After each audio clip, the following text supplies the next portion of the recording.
12월 3일 삼청동에 있는 안가에서 대통령과 국방부 장관 김용현 그리고 서울경찰청장 김봉식을 함께 만났죠. 이 부분에 대해서는 제가 좀 양해를 좀 구해야 될 사안이 있는데 관련 건으로 기소가 돼서 피고인 신분입니다. 증언을 못하더라도 좀 양해를 부탁드리겠습니다. 지금이라도 대통령에게 본인이 이용당했다 이런 생각 들지 않습니까? 사실대로 진술해주고 상처 입은 국민들께 용서를 구하는 마음으로 진실을 밝힐 생각 없습니까? 진실을 밝히기 위해서 기소된 형사 재판에서 여러 절차들이 진행될 걸로. 네, 안녕하세요. 건강이 안 좋으신데 출석해 주셔서 감사하고요. 30분 재판이 늦어져서 죄송합니다. 정인의 요청에 따라 신문은 1시간 신문 후 10분 휴식 취하는 방식으로 하겠습니다. 그리고 정인께서는 그 전이라도 몸 상태에 이상이 있으면 말씀해 주시고 이럴 경우 자체적으로 마련한 대응 방안에 따라 조치를 취하겠습니다. 증언 거부권을 고지하겠습니다.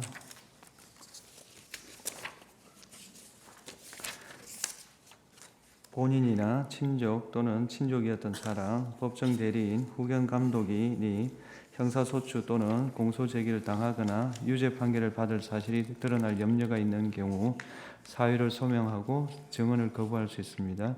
증인이 선서하신 후에 개별적인 신문사항에 대해서도 같은 이유로 증언을 거부할 수 있습니다.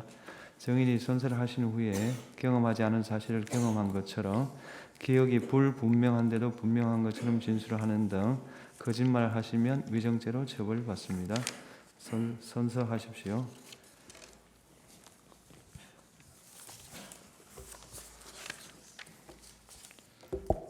선서.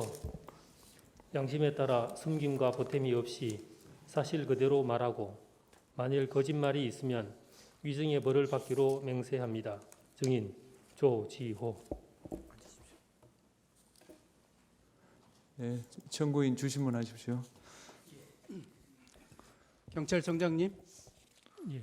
네, 증인이라고 칭하겠습니다. 네. 증인에 대한 피의자 신문 조서는 이미 증거로 다 채택이 됐습니다. 이 심판정에서도 사실대로 진술해 주시길 바라고요. 혹시 빠뜨린 부분이나 구체적인 부분에 대해서 제가 여쭙는 말에 진실하게 증언해 주시기를 부탁드리겠습니다. 1회 가항입니다. 증인 2024년 8월 12일 용산 대통령실에서 피청구인 윤석열 대통령으로부터 임명장을 직접 수여받았지요? 그렇습니다. 혹시 그 당시에 대통령께서 증인에게 당부한 말씀 중에 기억나는 것 있습니까? 특별히 기억나는 건 없습니다. 예. 자, 생략하고 바항 묻겠습니다. 증인 경찰청 정보국장을 역임한 적도 있죠? 그렇습니다. 12.3 비상계엄 선포 이전에 증인이 수장으로 있는 경찰청에 정보국 차원에서 비상계엄에 관련된 정보가 수집된 것이 특별히 있습니까? 없습니다. 경찰청 대변인실에서는 매일 주요 언론 기사를 스크랩해서 청장인 증인과 주요 간부들에게 배포하고 있죠? 그렇습니다. 12.3 비상계엄이 선포된 날 아침에 증인이 보기에 특별히 전시나 사변 또는 국가 비상사태라고 할 만한 일이 있었습니까?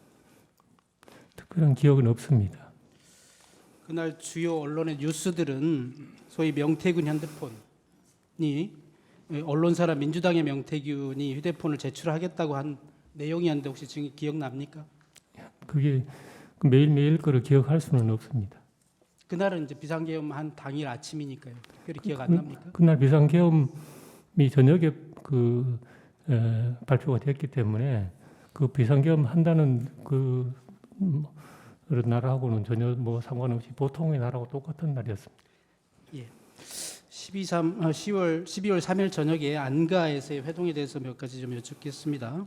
12월 3일 19시 20분경에 삼청동에 있는 안가에서 피청구인 대통령과 국방부 장관 김용현 그리고 서울경찰청장 김봉식을 함께 만났죠. 이 부분에 대해서는 제가 좀 양해를 좀 구해야 될 사안이 있는데 지금 제가 관련 건으로 기소가 돼서 서울중앙지법에서 지금 형사재판으로 제가 기소가 돼서 지금 피고인 신분입니다. 관련 공소 사실에 좀 포함되어 있어서 이 부분은 좀 증언을 못하더라도 좀 양해를 부탁드리겠습니다. 그날 안가에서 이렇게 만난 사실이 있다는 것도 확인해 줄 수 없습니까? 그것도 뭐 공소 사실이 포함되어 있는 내용이라서 공소 사실에 그 어떤 부분을 뭐 확인하고 어떤 부분을 확인 안 하고 하는 것보다는 그거는 형사 재판을 통해서 아마 사실관계가 확인될 수 있을 것 같습니다. 예. 나의 일항을 좀 묻겠습니다. 그 자리에서 피청구인이 증인과 김봉식 서울청장에게 요즘 나라가 많이 시끄럽다. 종북 좌파 세력, 반국가 세력들이 사회 곳곳에서 나라를 혼란스럽게 하고 있다. 공무원에 대한 탄핵이 수십 차례 남발되고 있고 정부 예산도 마음대로 해서 정부가 일도 못하게 하고 있다. 그래서 오늘 밤 22시에 비상계엄을 선포해야겠다. 계엄이 선포되면 계엄군이 국회와 여러 곳에 갈 것인데 많이 혼란스럽고 시끄러울 것이다. 계엄군이 국회에도 갈 것인데 경찰이 나가서 국회 통제를 잘해달라라고 말하지 않았습니까? 그것도 이제 그 같은 이유로 좀 양해를 부탁드리겠습니다. 그 당시에 피청구인이 국정원과 경찰이 엉망이다라고 해서 증인이 검찰에서 경찰청장이 증인에게 경찰이 엉망이다라고 해서 증인이 바짝 쫄았다 이렇게 진술한 바 있는데 사실인가요? 이건 같은 그 공소 사실 관련된 거라서 이런 내용도 공소 사실에 포함되어 있습니까? 어차피 그 공소장에 다 뭐 그 정확하게 어떤 공소장이 어떤 문구로 나와 있는지는 제가 잘 모르겠습니다만 어쨌거나 그 전반적인 사실이 공소 사실에 포함되어 있는 그런 내용입니다. 증인이 이런 사실에 대해서 확인해 주면 증인의 그 형사 사건에서 불리해진다고 생각합니까? 그거는 뭐 분리할 수도 있고 그렇지 않을 수도 있는데 지금 제 형사 재판이 지금 공판 준비 기일 단계에 있고 제가 변호사로부터 들은 말에 의하면 아직 그 기록도 다 복사되어 오지 않았기 때문에 지금 검토할 수 있는 그런 상태가 아니라는 점을 좀 양해를 해주시면 감사하겠습니다. 예.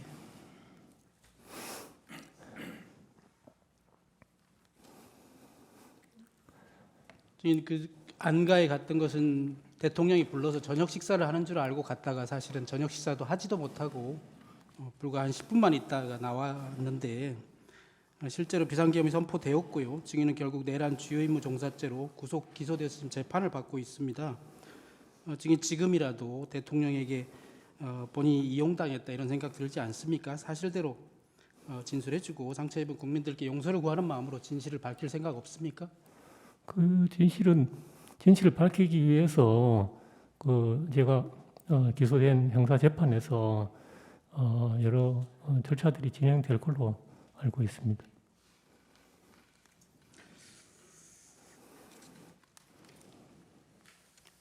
그럼 그 진실은 증인의 형사 재판이 끝나길 기다려야 된다고 생각하는 거예요? 어차피 공판이 지금 개시가 되었기 때문에 그 공판 결과를 통해서 확인될 걸로 생각하고 있습니다.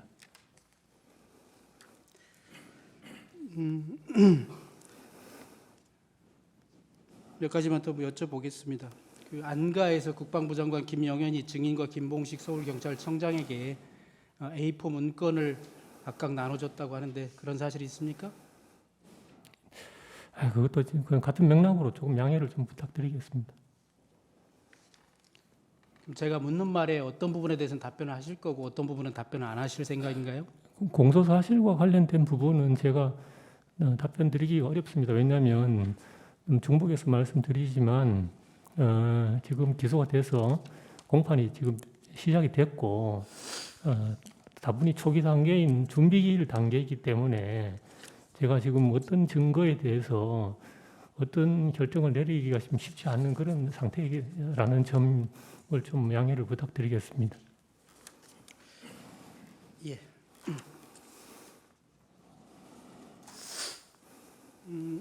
제8차 변론 기일에서 이 심판정에서 피청구인 본인이 서울경찰청장 김봉식이 증언한 이후에 진술한 게 있거든요. 제가 한번 말씀드려 볼게요. 그날 안가에서 김영현 장관이 증인과 서울경찰청장 김봉식에게 국회 외곽에 배치할 경찰 병력을 종이에 그림을 그려가면서 설명하는 것을 보았다. 이렇게 피청구인이 진술한 바 있거든요. 안가에서 김영현 장관이 증인과 김봉식에게 종이에 그림을 그려가면서 국회 외곽에 경찰력 배치에 대해서 설명한 적이 있습니까? 그것도 공소 사실을 통해 가지고 확인될 걸로 생각합니다. 피청구인 본인이 이런 말도 했습니다. D타임이 되기 전에는 국회에서 너무 가까이 있지 말고 멀리 배치했다가 계엄이 선포되면 즉시 출동하여 배치하라는 말을 피청구인이 김용현 장관이 말하는 것을 들었다고도 했습니다. 이것도 답변 안 하시겠어요? 그런 사실이 있습니까? 그것도 사실은 그게 형사 재판을 통해서 확인돼야 될 내용입니다. 예. 이 8차 변론을 포함해서 이 재판이 진행되고 있는 것 증인 혹시 TV나 방송을 통해서 지켜보고 있습니까? 죄송합니다만 제가 지금 그 지난주에 그 1차 항암 주사를 맞고 지금 회복 기간에 있기 때문에 제가 사실은 제 건강 문제 외에는 뉴스라든지 이런 거를 팔로우하기가 어려운 상황이라서 뭐 전혀 좀 뉴스를 지금 안 보고 있는 그런 상태입니다. 네. 그 김봉식 서울경찰청장의 증언도 혹시 보거나 언론 보도를 통해서 확인한 사실이 없어요? 좀 방금 우리 말씀하시는 것 듣고 처음 들었습니다. 처음 들으셨습니까? 예. 사실은 이 내용은 증인이 검찰에서 10번 이상 조사를 10번 정도 조사 받으셨는데 그때도 나오지 않은 내용이었어요. 이 심판정에서 8차 변론 때 피청구인이 처음 얘기한 것이거든요. 증인도 증인 재판을 준비해야 되니까 이런 거 확인해야 되지 않습니까? 혹시 변호인을 통해서 확인한 바 없어요?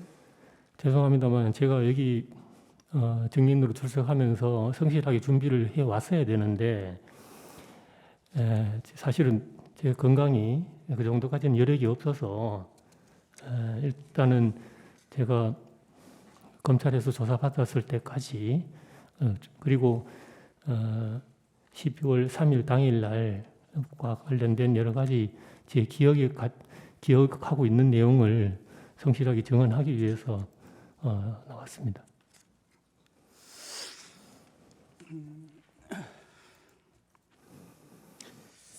비상계엄 선포 이후에 국회 봉쇄에 관해서 몇 가지 좀 여쭤보겠습니다. 신문사항은 5항입니다. 신문사항을 좀 요약해서 물어보겠습니다. 지금 비상계엄 선포된 이후에 국회를 봉쇄했다가 나중에 일시적으로 일부 국회의원과 출입증을 가진 사람들에 한해서 출입을 허용했다가 포고령이 선포된 이후에 다시 한번 전면 봉쇄를 한 사실이 있는데 그런 사실은 인정합니까? 그것도 경찰 수사와 검찰 수사 단계에서 제가 여러 차례 이야기를 한 내용이고 공소 사실에 포함된 내용이라서 아직 그 증언들을 어떻게 동의를 할 것인지 여부가 아직 변호인하고 협의가 아직 안 된 상태라서 아직 지금 여기서 말씀드리기는 조금 어렵습니다. 제 입장에서 좀 답답해서 말씀드리는 것인데요. 온 국민이 지켜보고 있거니와 또 증인 13만 경찰의 수장 아니었습니까? 증인이 있는 그대로 사실을 얘기한다면 증인의 형사재판에서도 불리하건 유리하건 법적인 판단을 받으면 되는 것이고 사실에 관한 것은 답변해 줄 수 있지 않아요? 형사재판 통해서 제가 사실대로 다 이야기를 하고 그것이 어떤 제가 책임을 회피할 생각은 전혀 없습니다. 사실은 사실대로 제가 밝히고 제가 책임을 져야 할 부분이 있으면 책임질 것입니다. 지금 검찰에서 조사 받을 때 매번 다 변호인 입회하에 조사 받으신 것은 맞습니까? 맞습니다. 예, 그리고 그때 질문에 사실대로 답변한 것은 맞아요? 이건 그 각 조서별로 제가 그렇게 다 서명 날인했습니다. 그리고 조사 받은 이후에 조서를 다 열람하고 서명 날인한 것도 맞죠? 그건 맞습니다. 주심은 여기서 일단 마치겠습니다. 예, 피청구인 주시문하십시오.